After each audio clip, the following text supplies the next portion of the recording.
नहीं गुरुजी, वह नीची जाति का लड़का है। अगर वह कक्षा में आता है तो हम सब नहीं पढ़ेंगे। हाँ, ठीक है। सुनो, पढ़ाई लिखाई करना तुम्हारा काम नहीं है। यह काम सिर्फ ऊंची जाति के लड़कों का है।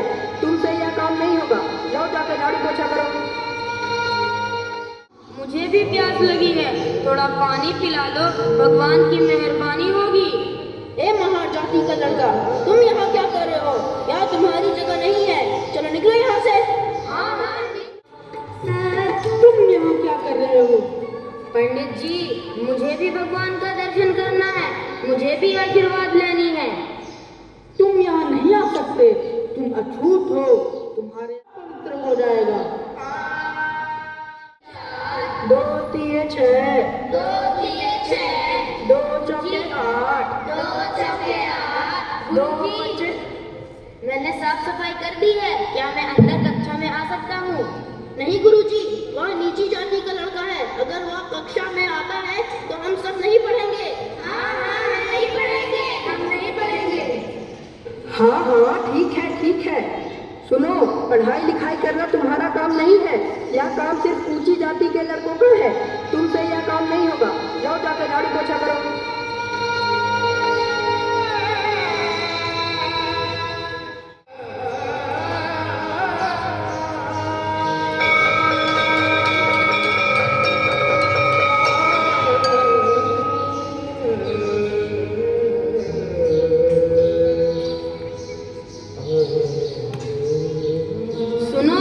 मुझे भी प्यास लगी है, थोड़ा पानी पिला दो, भगवान की मेहरबानी होगी।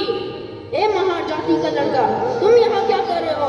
यहाँ तुम्हारी जगह नहीं है, चलो निकलो यहाँ से। निकलो। सारा दिन खराब कर दिया।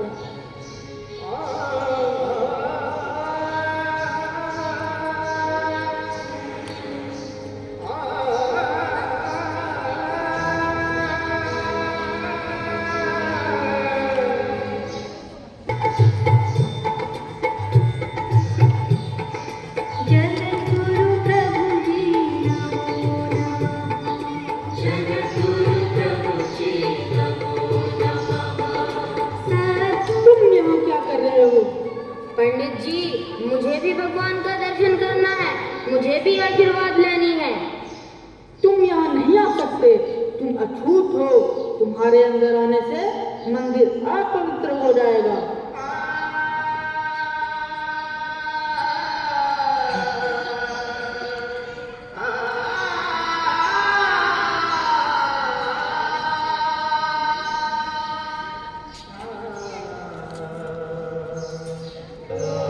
डॉक्टर अंबेडकर ने अपने जीवन में बहुत से ऐसे कष्ट सहे, लेकिन कभी भी अपनी शिक्षा को प्रभावित नहीं होने दिया।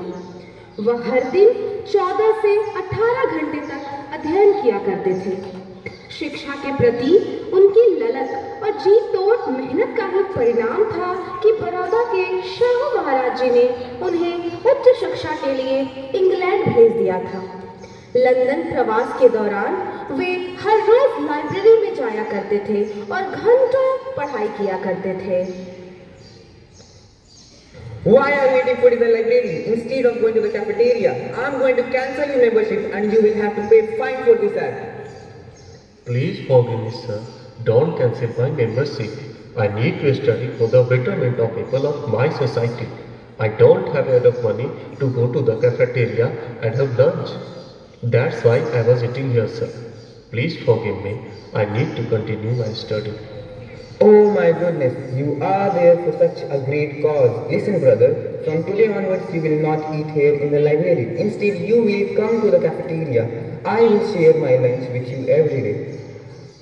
Thank you, sir. Thank you so much. Why do you always study? You never go anywhere to have some fun, as many do here. If I will have fun, then who will take care of my people? इसके बाद बाबा साहब भीमराव अंबेडकर ने Europe के भिन्न विश्वविद्यालयों से 4 विषयों में PhD की उपाधि हासिल की। भीमराव अंबेडकर भारतीय इतिहास के ऐसे इकलौते व्यक्ति हैं जिन्होंने दलितों और वंचितों को सामाजिक अधिकार दिलाने के लिए अपना संपूर्ण जीवन समर्पित कर दिया। हम आदि से अंत तक भारतीय हैं।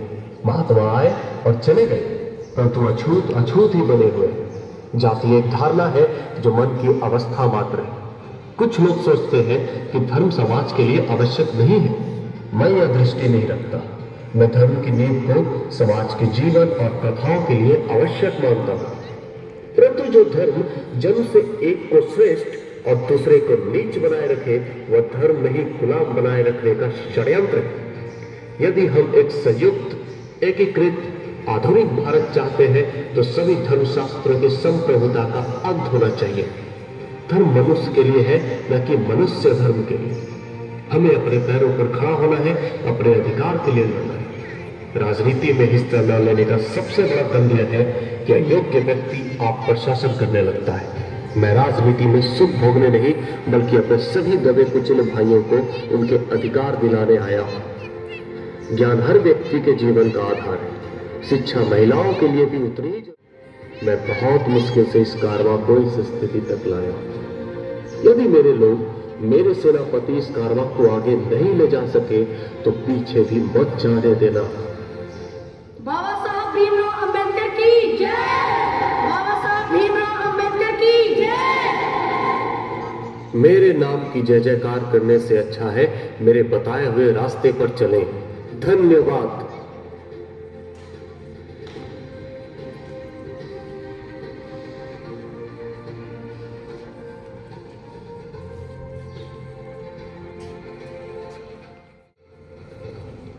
संविधान को भारतीय समाज के लिए एक मार्गदर्शक दस्तावेज के रूप में प्रस्तुत करने में डॉक्टर अंबेडकर की सबसे प्रभावी और निर्णायक भूमिका थी। 26 नवंबर 1949 को संविधान सभा ने संविधान के उस प्रारूप को स्वीकार किया जिसे भीमराव अंबेडकर की अध्यक्षता में ड्राफ्टिंग कमेटी ने तैयार किया था। इसी रूप में